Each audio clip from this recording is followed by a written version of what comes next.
आज हम स्टार्ट करते हैं जल्दी से। आज का हमारा टॉपिक है रियल नंबर। रियल नंबर आप पहले भी पढ़ चुके हैं, बस ये क्विक रिवीजन है। तो सबसे पहले आज हमारा टॉपिक होगा, फर्स्ट टॉपिक में फंडामेंटल थ्योरम ऑफ अर्थमेटिक्स।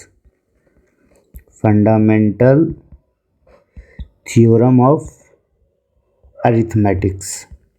इसमें हमें क्या पढ़ना है? तो इसमें हमें सबसे पहले ये जानना है इसका डिफिनेशन क्या होता है, फिर इसके एप्लीकेशंस के बारे में जानना होगा। तो सबसे पहले डिफिनेशन जानते हैं। तो कहता है every composite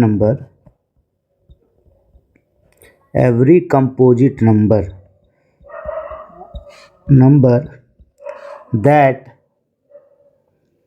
can be expressed as a product of prime numbers।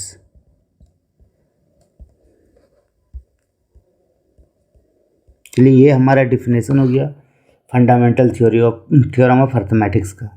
सबसे पहले ये समझेंगे कि व्हाट इज कंपोजिट नंबर। बहुत सभी को पता होगा कंपोजिट नंबर किसे कहते हैं, जिनके दो से ज़्यादा फैक्टर। दो से ज़्यादा का मतलब, जैसे आप लोग जानते होंगे कि दो तरह के, एक कंपोजिट नंबर होता है, एक प्राइम नंबर।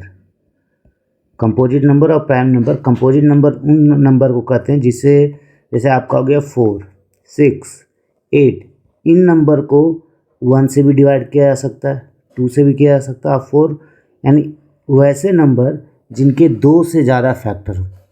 जिनके दो से ज़्यादा फैक्टर हों, जैसे इसका 1, 2, 3, 6, तो इनके क्या जितने 4 हो गए, 8 के कितने होंगे, 1, 2, 3, 4, सॉरी 3 नहीं होगा, 1, 2, 4 एंड 8। दिस इज 8 के भी 4 फैक्टर हों, तो ये सारे क्या कहलाते हैं, कंपोजिट नंबर। आइए हम प्राइम नंबर के बारे में जानें। तो प्राइम नंबर क्या होता है? प्राइम नंबर जिसके सिर्फ दो factor, only 2 factor, the number which have only 2 factor are called prime number. Like आप लोग को पता होगा 2 is the smallest prime number. 2 सबसे छोटा प्राइम नंबर। लेकिन आप 1 को क्यों नहीं रखते प्राइम नंबर? क्योंकि अभी हम बात करें प्राइम नंबर वो नंबर होते हैं, the number which have only 2 factor. Only 2 factor means ना एक दो से ज़्यादा न दो से कम। दैट मीन्स अगर 1 को देखा जाए तो 1 को 1 ही से डिवाइड कर सकता है और कोई नहीं, लेकिन 2 को 1 और 2 दोनों डिवाइड कर सकता है। उसी तरह 5 को 1 और 5, 7 को 1 और 7। तो वैसे नंबर जिनके सिर्फ 2 फैक्टर होते हैं उनको प्राइम नंबर कहते हैं, और जिनके 2 से ज़्यादा फैक्टर होते हैं उनको कंपोजिट नंबर कहते हैं।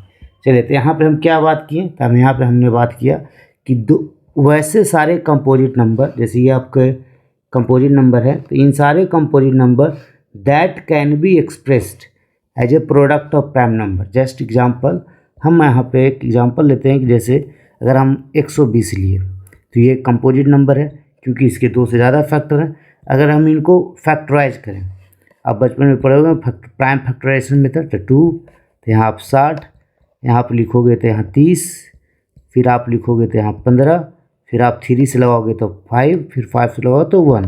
दैट मीन्स आप 120 को आप क्या लिख सकते हो? तो 120 को हम लिख सकते हैं 2 into 2 into 2 into 3 into 5।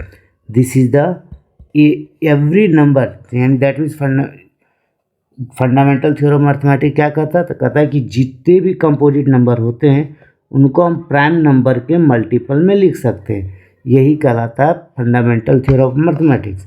That means अगर हमारे पास अगर 160 रहता तो हम इसको क्या लिखते? तो जाहिर सी बात है कि 160 रहता तो 16 को हम तोड़ते 2 इंटू 2 इंटू 2 इंटू 2, और 0 को क्या टूटते 10 में, यानी 2 इंटू 5। जस्ट लाइक इससे हम कंडेंस फॉर्म में भी लिख सकते हैं, जस्ट लाइक 2 का पावर 3 गुने यहाँ पे of fundamental theorem of arithmetics. ये क्या है? एप्लीकेशन, इसको जानेंगे। तो इसमें सबसे इम्पोर्टेंट चीज़ आपको जानना ये है कि सबसे पहले हमें जानते हैं कि किसी भी कंपोजिट नंबर को, यानी कंपोजिट नंबर को हम मल्टीपल ऑफ प्राइम नंबर्स में लिख सकते हैं। Multiple of prime number, that means इसका एप्लीकेशन कहाँ होता है? तो सबसे पहला इसका एप्लीकेशन होता है एलसीएम में। जैसे आपको अगर दे दिया जाए कि 120 और 150 का आप एलसीएम निकालो, यानी एलसीएम ऑफ टू नंबर। तो एलसीएम ऑफ टू नंबर जब आप निकालोगे तो क्या लिखते हो? पहले तो 120 का हम क्या निकालेंगे? Prime factorisation. तो आप ऐसे तो आप सिंपल एक जो वैदिक मेथड है वो आप जानते हो कि आप दोनों को ऐसे कर सकते हो, 120 और 150। आप इसे 2 से लिखोगे, फिर 2 से लगाओगे, तो जो भी लगता जाएगा आप, ये पुराना मेथड है। लेकिन हम जानना चाह रहे हैं अब फंडामेंटल थ्योरम जो ये जानते हैं। फंडामेंटल थ्योरम के अकॉर्डिंग हम 120 और 150 को प्राइम फैक्टर निकालेंगे। अगर इसको निकालोगे तो 2 इंटू 2 इंटू 2 इंटू 3 इंटू 5 आएगा। देख लो, 8 3 24, 24 बचे 120। 150 को क्या करोगे? तो 2 इंटू 3 इंटू 5 इंटू 5, यानी 2 3 या 6, 6 5 जा 30, 35 जा 110। अब यहाँ पे एलसीएम निकालने के लिए क्या करते हैं? तो एलसीएम निकालने के लिए हम लोग इन दोनों में कॉमन ढूंढते हैं। सबसे पहला काम क्या करना है? कॉमन ढूंढना है। कॉमन ढूंढने के बाद जो है हम लोग आगे बढ़ते हैं। सॉरी, यहाँ पे मीटर गया 2 2 2 एंड 3 5। तब यहाँ पे कॉमन ढूंढेंगे तो कॉमन कौन कौन है? तो पहला तो 2 कॉमन है, फिर उसके बाद आपका 3 कॉमन है, और उसके बाद 5 है। तो जो एलसीएम निकालने के लिए जो कॉमन है उसको हम एक बार लिखेंगे, यानी 2 3 इंटू 5। अब बाकी कोई कॉमन नहीं है तो उसको हम जैसे वैसे लिख देंगे, 2 इंटू 2 इंटू 2, 2 बार 2 और 5। यानी आप इसको गुना करोगे तो 2 3 जा 6, 5 जा 30 एंड 30 और 20 600। This is your LCM. तो ये दो नंबर का एलसीएम इस तरीके से निकलता। अगर इसका एप्लीकेशन दूसरे में क्या है? तो ये दो नंबर। चलिए अब एलसीएम ऑफ 3 नंबर की बात करते हैं। एलसीएम ऑफ 3 नंबर लिखते हैं जस्ट लाइक, आप अगर ले लेते हो 90, 360 और 150। मान लिया हमने 3 नंबर लिया, इन तीनों का हमें क्या निकालना हो? एलसीएम। तो सबसे पहले मेरा काम है कि इन तीनों नंबर का हमें प्राइम फैक्टराइजेशन करना हो। तो 90 का फैक्टराइजेशन आप डिवीजन मेथड से भी कर सकते हैं, एलसीएम मेथड से जैसे भी कर सकते हैं। तो हम जल्दी से लिख लेते हैं, 2 इंटू 3 इंटू 3 इंटू 5 होगा। फिर आप 360 लिखोगे तो इसमें हो जाएगा 2 into 2 into 2 into 3 into 3 into 5, ये हो गया। फिर आप 150 का लिखोगे तो 2 इंटू 3 इंटू 5 इंटू 5 जस्ट। हाँ, दिस इज द करेक्ट। अगर आप इसमें एलसीएम निकालोगे तो एलसीएम क्या होगा? तो एलसीएम के लिए सबसे पहले कॉमन लेंगे कि इसमें कौन कौन कॉमन है। जैसे लाइक हमने कॉमन ले लेते हैं,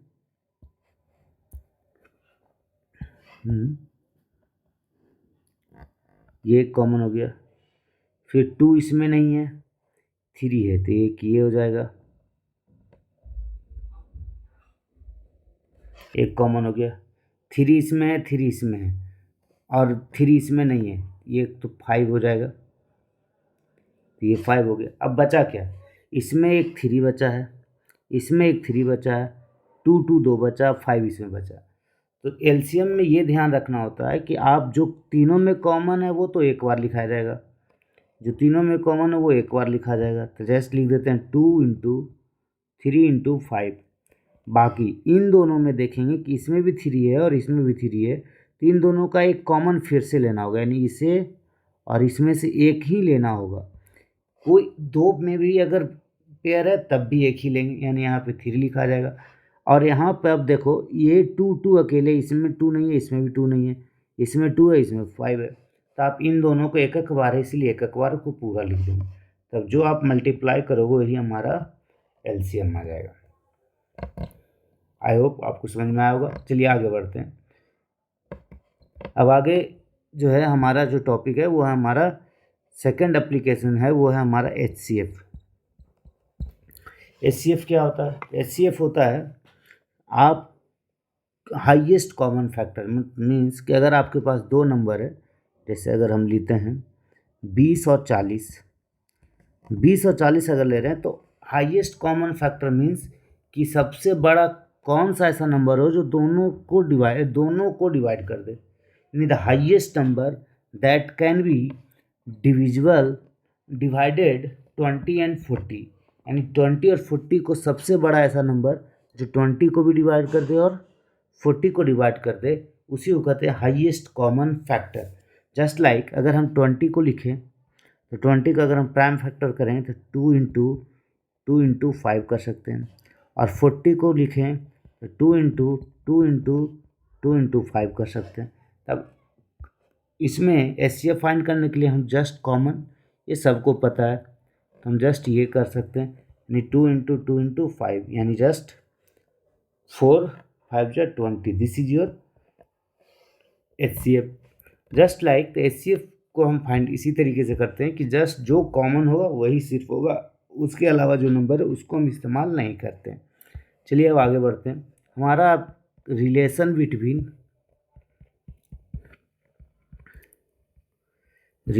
बिटवीन एचसीएफ एंड एलसीएम क्या है? रिलेशन एचसीएफ एलसीएम का, तो मान लीजिए आपके पास दो नंबर है, let two number be, a and b. अगर हमने दो नंबर माना, ए और बी माना, तो ए और बी अगर माने हो तो ए को हम जब इस कोई एक नंबर और बी एक कंपोजिट नंबर, अगर इसको हम कंपोजिट नंबर मानते हैं तो जाहिर सी बात है कि किसी भी composite number by arithmetic fundamental theorem of arithmetic किसी भी कंपोजिट नंबर को हम छोटे छोटे प्राइम नंबर के मल्टीपल में लिख सकते हैं। जस्ट लेट कुछ प्राइम नंबर होंगे तो इसको हम किसी न किसी प्राइम नंबर के मल्टीपल में लिख सकते हैं, और यहाँ पे जो नंबर यूज किए जाएंगे वो मल्टीपल प्राइम नंबर इस्तेमाल किए जाएंगे। सेम जैसे बी को भी हम प्राइम नंबर के मल्टीपल में लिख सकते हैं, कुछ भी हो सकता है, यहाँ पे फिलना ब्लैंक के पास आप कुछ भी लिख सकते हो इस जगह, ये डिपेंड करता है ए और बी क्या है। जैसे अगर 90 रहता तो यहाँ 2 इंटू 3 इंटू 5 लिखा था। अगर उसी तरह तो ये नंबर जो है, ये नंबर यानी अब इन दोनों में जो कॉमन होगा वो कॉमन एलिमेंट जो होंगे दोनों का वो हमें एचसीएफ देंगे। साथ में कॉमन एलिमेंट के साथ साथ जो कॉमन नहीं है उनको भी हम मल्टीप्लाई में जब लिखते हैं नॉन कॉमन एलिमेंट, वो क्या देते हैं? एचसीएफ एलसीएम देते हैं। तो जाहिर सी बात इन दोनों को हिसाब से अगर देखा जाए तो यहाँ पे एक चीज़ दोनों के बीच में रिलेशन ये आता है कि if two number a and b are given and HCF of a b and LCM of a b are given, then product of यानी दिस नंबर यानी ए इंटू बी, इन दोनों का product HCF of a b into LCM of a b आएगा। ये आएगा जब आपके पास दो नंबर दिए रहेंगे तो उनको आप एचसीएफ ऑफ ए बी और एलसीएफ ऑफ ए बी इस दोनों नंबर का अगर पता है तो आप ये कह सकते हैं कि दोनों नंबर का एचसीएफ और एलसीएम का मल्टीप्लाई उन नंबर के बराबर होता है। चलिए आपको समझ में आया। चलिए अब आगे बढ़ते हैं। तो यहाँ पे एक चीज़ और समझ में आया, कभी कभी ऐसा होता है कि आप देखोगे कि अगर हम 120 को लिखें तो 2 इंटू 3 इंटू 5, तो आपको हम बताए थे इसको आप ऐसे भी लिख सकते हो 2 का क्यूब, 3 का 1 एंड 5 का 1। जस्ट दैट मीन्स कि अगर आपके पास कोई नंबर है n, कोई नंबर है स्मॉल n और कोई नंबर है small n, let number of number n and m is a composite. हमने लिख दिया कि कोई नंबर n और m है जो कंपोजिट है, तो n को आप प्राइम फैक्टर के मल्टीपल मान लीजिए कि ए n जो है ये छोटे छोटे a जो है, यानी हम a और a को मान लेते हैं, a and a b are prime number.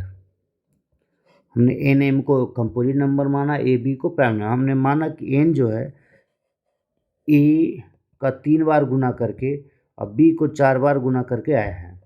M उसी तरीके से एम भी एक ऐसा कंपोजिट नंबर है जो ए को 2 बार गुना करके और बी को 3 टाइम मल्टीप्लाई करके लाया गया। जैसे यहाँ पे आप बताएं कि 120 लाने के लिए हमने 2 को 3 बार गुना किया, 3 को 1 बार गुना किया, 5 को 1 बार गुना किया तो 120 आ गया। तो जस्ट लाइक हमने कहा कि एन ऐसा कंपोजिट नंबर है जिसमें ए और बी अगर प्राइम नंबर है तो ए को 3 बार गुना किए, बी को 4 बार गुना किए तो ये आ गया। तो अगर इस केस में रहे और आपको कहे फाइंड एलसीएम एंड एचसीएफ तो क्या कीजिएगा, ध्यान रखिएगा अगर इस तरीके से नंबर में फॉर्मेट में हो तो एलसीएम अगर फाइंड करना हो तो एलसीएम फाइंड करने के लिए आप क्या करोगे, इसमें जो है देखोगे कि जो कॉमन है ये देखो ये स्क्वायर है और यहाँ पे क्यूब है, इसका मतलब स्क्वायर तो कॉमन होगा, क्योंकि आप स्क्वायर अगर ए स्क्वायर है वो ए क्यू है, यानी ए क्यू में ए ज़्यादा है, ए स्क्वायर है तो यानी ए स्क्वायर कॉमन तो होगा, तो आप ए स्क्वायर को बाहर निकाल लोगे क्योंकि आपको हम बोले। फिर आप देखो ये पावर 3 है, ये पावर 4 है, तो इसमें 3 यानी ये बी क्यू और बी क्यू, तो इसमें क्या कितने एलिमेंट होंगे, तो जो जितने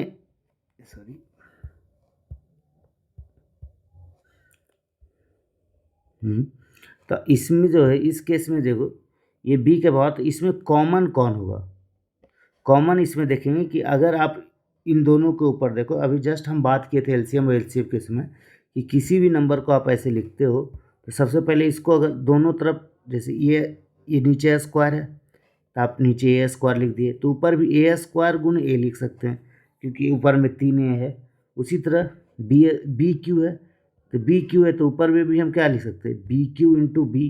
तब ये देखिए ये कॉमन आ गया और ये कॉमन आ गया, तो जाहिर सी बात है अगर एच सी एफ बोलता ऑफ किसका एन और एम का तो हम क्या लिखते, तो जो कॉमन एलिमेंट होंगे तो कॉमन कौन होंगे जिसका डिग्री पावर कम, यानी अगर ए स्क्वायर और ए क्यू में ए स्क्वायर हो जाएगा और एक बी क्यू में यहाँ B4 है ये बी क्यू है तो यानी बी क्यू है, यानी this is your H C F. लेकिन अगर एलसीएम की बात करें तो एलसीएम एन एम का क्या हो जाएगा, तो जो कॉमन है वो तो होगा ही, यानी ए स्क्वायर बी क्यू तो होगा ही, साथ में जो बचा हुआ है यानी इसमें ए जो बचा हुआ है इसमें बी बचा हुआ है, यानी यहाँ से एक चीज़ ये आया कि आप इसको ए क्यू एंड बी के पावर 4 लिख सकते हैं। दैट मीन्स कि आप यहाँ से एक चीज़ देख रहे होंगे कि जब एलसीएम निकाल रहे हैं ए बी का, तो जिसमें ए का पावर हाईएस्ट है वो लिखते हैं और बी का पावर हाईएस्ट है वो लिखते हैं। लेकिन जब एचसीएफ निकाल रहे हैं ए और एन और एम का, सॉरी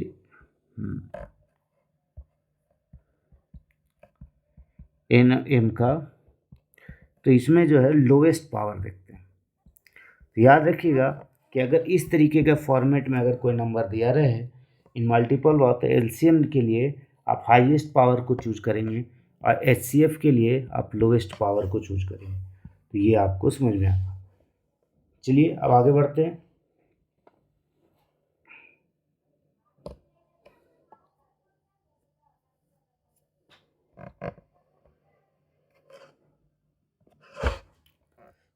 एक चीज़ और देख लीजिए, यहाँ पे हम अभी एक बात किए कि किसी भी नंबर का अगर आप एलसीएम और एलसीएम निकालते हो तो दैट मीन्स कि product of number is equal to LCM of number into HCF of number. That means कि यहाँ पे अगर दो नंबर है जैसे एन और एम है तो that mean n into m क्या होना चाहिए, LCM of n into m, n m और HCF ऑफ NM के बराबर होना चाहिए। चलिए हम ये चेक करके देख लेते हैं कितना सही है। तो n इंटू एम, एन क्या है? तो n है हमारा AQ और B के पावर 4, AQ इंटू B के पावर 4, और हमारा m क्या है? तो m है हमारा A² BQ। चलिए इन दोनों को मल्टीप्लाई करते हैं तो क्या आएगा? a का पावर ऐड हो जाएगा 3 + 2 इंटू बी का पावर 4 + 3 हो जाएगा, तो यहाँ हो जाएगा a का पावर 5 इंटू बी का पावर 7। ये हमारा LHS आ गया। चलिए अब RHS की ओर देखते हैं। तो RHS में क्या है? LCM क्या है? LCM हमारा AQ B का पावर 4 गुण HCF क्या है हमारा? A² BQ। तो इन दोनों को अगर होगा तो पावर क्या हो जाएंगे? सेम बेस रहेंगे तो पावर ऐड हो जाएंगे, इंटू B 4 + 3 यानी a का पावर 5 इंटू बी का पावर 7। आप देख रहे हैं कि LCM और HCF क्या है? बराबर है। RHS बराबर है किसके? RHS के। हेंस यानी ये हमारा LCM LCF जो था वो क्या है? सही है। तो आप ऐसे चेक भी कर सकते हैं। तो याद रखिएगा, आप जब दो नंबर इस फॉर्मेट में हो तो इस तरीके से निकलता है। चलिए अब हमारा जो टॉपिक है वो है हमारा LCM HCF होने के बाद अब तीसरा जो नेक्स्ट टॉपिक आता है वो आता है हमारा इरेशनैलिटी। ये टॉपिक जो है बहुत इम्पॉर्टेंट है, क्योंकि हर साल आपको टोटल रियल नंबर में टोटल 10 मार्क्स के क्वेश्चन हर साल पूछे जाते हैं, सिर्फ रियल नंबर में। दैट मीन्स कि आपको इन तीनों टॉपिक को आपको ध्यान से रखना होगा। पहला तो आपको फंडामेंटल थ्योरम ऑफ मैथमेटिक्स, फिर आपको LCM HCF का कॉन्सेप्ट, फिर आपको जो अभी पढ़ा रहे हैं इरेशनैलिटी। यानी अगर आप ये तीनों टॉपिक कवर कर लेते हैं तो आपको 10 नंबर आ सकते हैं, वो भी 100%। चलिए तब हम जानते हैं इसमें करना क्या है, पढ़ना क्या है। तो इसमें सबसे पहले जो इम्पोर्टेंट है वो है हमारा, सबसे जो पूछा जाता है वो पूछा जाता है proof of irrational number. That means आपको पूछा जा सकता है कि √2 इरेशनल है तो प्रूफ कीजिए, या √3 है तो प्रूफ कीजिए, √5 है तो प्रूफ कीजिए, √7 है तो प्रूफ कीजिए, या √11 है तो प्रूफ कीजिए। यानी इन सभी में कोई भी आपको अगर दिया जाए तो स्टेप सेम ही होगा, बस √2 की जगह √3 लिखा जाएगा, √3 की जगह √4 लिखा जाएगा। यानी मेथड नहीं बदलेंगे, सिर्फ नंबर्स बदलेंगे। तो चलिए हम प्रूफ करके देखते हैं कैसा, किस तरीके से प्रूफ करना है। तो प्रूफ ऑफ इरेशनल नंबर, देखिए इसका प्रूफ कॉन्ट्रैरी है। मीन्स हम इसको प्रूफ करने के लिए हम कुछ कॉन्ट्रैक्ट करते हैं, मतलब ये लेते हैं, सपोज करते हैं कि ये इरेशनल नंबर हम जानते हैं, हमें प्रूफ करना था, हम मान लेते हैं कि इरेशनल नंबर नहीं है।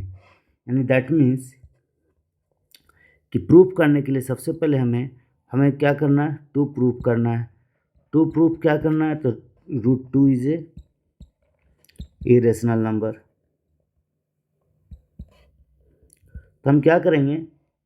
पहला क्वेश्चन हमारा यही रहेगा कि हम लेट करेंगे, let √2 is not a irrational number. अब देखिए अगर हम √2 अगर इरेशनल नंबर नहीं है तो आपके मन में आएगा कि रियल नंबर दो ही तरह के होते हैं। रियल नंबर दो, एक तो इरेशनल होते हैं और दूसरे होते हैं रेशनल। तो जाहिर सी बात है अगर ये √2 √3 रियल नंबर हैं, तो अगर रियल नंबर हैं तो वो इरेशनल हो सकते हैं या रेशनल हो सकते हैं। अगर √2 इरेशनल नहीं है, क्योंकि आपने मान लिया कि √2 इरेशनल नंबर नहीं है, तो जाहिर सी बात है तो वो क्या होंगे? √2 रेशनल होंगे। तो डैट मीन्स कि यहाँ पे अगर √2 इरेशनल है तो डैट मीन्स हमने क्या कर लिया कि let hence √2 is a rational number. हमने मान लिया √2 क्या है? रेशनल नंबर है। दैट मीन्स चलिए हम प्रूव करते हैं, if √2 is a rational number, that means it follow the properties of rational number. अगर हमने कह दिया कि √2 रेशनल है तो ये प्रॉपर्टीज़ भी किसका फॉलो करेगा, रेशनल नंबर का प्रॉपर्टीज़ फॉलो करेगा। चलिए रेशनल नंबर के प्रॉपर्टीज़ को फॉलो करवाते हैं √2 से। तो according to definition of rational number क्या लिख सकते हैं, लिख सकते हैं √2 इज p/q। आप जानते हैं कि रेशनल नंबर का डेफिनेशन ये कहता है every number can be written in the form of p/q। That means √2 को किस फॉर्म में लिख दिए, p/q के फॉर्म में। अब q को अगर इधर भेज दें तो √2 इंटू क्यू आ जाएगा, तो हो जाएगा क्या p, यानी यहाँ से ये आ गया। अगर आप यहाँ से दोनों तरफ स्क्वायरिंग करते हैं, यानी स्क्वायरिंग बोथ साइड, जो स्टेप कर रहे हैं वो सारे आपको लिखने होंगे। स्क्वायरिंग बोथ साइड, तो आप दोनों तरफ स्क्वायर कर देंगे तो क्या हो जाएगा, तो नया जो आ जाएगा वो आ जाएगा हमारा 2 into q square is equal to p square, 2 into p square. अब यहाँ पे एक चीज़ देखिएगा यहाँ पे कि पी स्क्वायर जो है वो किससे बना है, 2 इंटू क्यू स्क्वायर से बना है। अगर कोई नंबर, जैसे अगर हम कोई बोलते हैं 10, तो 10 2 इंटू 5 से बना है। दैट मीन्स 2 जो है वो 5 का फैक्टर है और 5 भी जो है वो 10 है। 2 जो है 10 का फैक्टर है और 5 भी क्या है, 10 का फैक्टर है। दैट मीन्स कि यहाँ पर जो अगर लिखा हुआ है कि पी स्क्वायर अगर जो है 2 इंटू क्यू स्क्वायर से बना है, तो क्यू तो हमें मालूम नहीं, तो हमें 2 तो मालूम है। दैट मीन्स हम कह सकते हैं कि 2 is A factor of P square. अगर कोई number, if any number is factor of P square, यानी कोई नंबर पी स्क्वायर का फैक्टर है, तो जाहिर सी बात है कि it also be a factor of P, यानी कोई पी स्क्वायर का होगा तो पी का भी होगा। जैसे अगर हम बोलते हैं कि अगर कोई फैक्टर 81 का है, 81 का फैक्टर 3 है, तो जाहिर सी बात है 81 किसका स्क्वायर है, 9 का स्क्वायर है।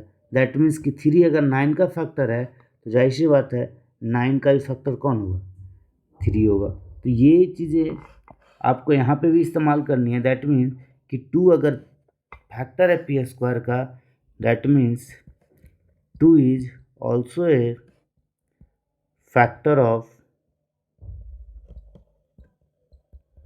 पी। अगर 2 also a factor of P. चलिए अगर 2 जो है p का फैक्टर है, दैट मीन्स कि 2 इज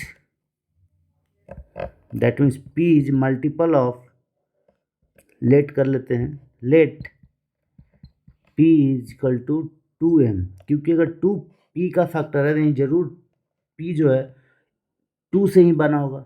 अब 2 से बना है इसका मतलब कि 2 इंटू कुछ तो रहा होगा। अब 2 इंटू पी अगर है 2 के बराबर तो नहीं है, क्योंकि 2 क्या है, फैक्टर है p का। इसका मतलब 2 जब भी p बना होगा या 2 इंटू कुछ भी रहा होगा, चाहे 2 इंटू एक्स ही रहा होगा या y रहा होगा, तो यहाँ पे मान लिए कि लेट p बराबर 2m। तो इस इक्वेशन को हम फर्स्ट इक्वेशन मान लेते हैं और इसमें हम डाल देंगे कि पुट द वैल्यू ऑफ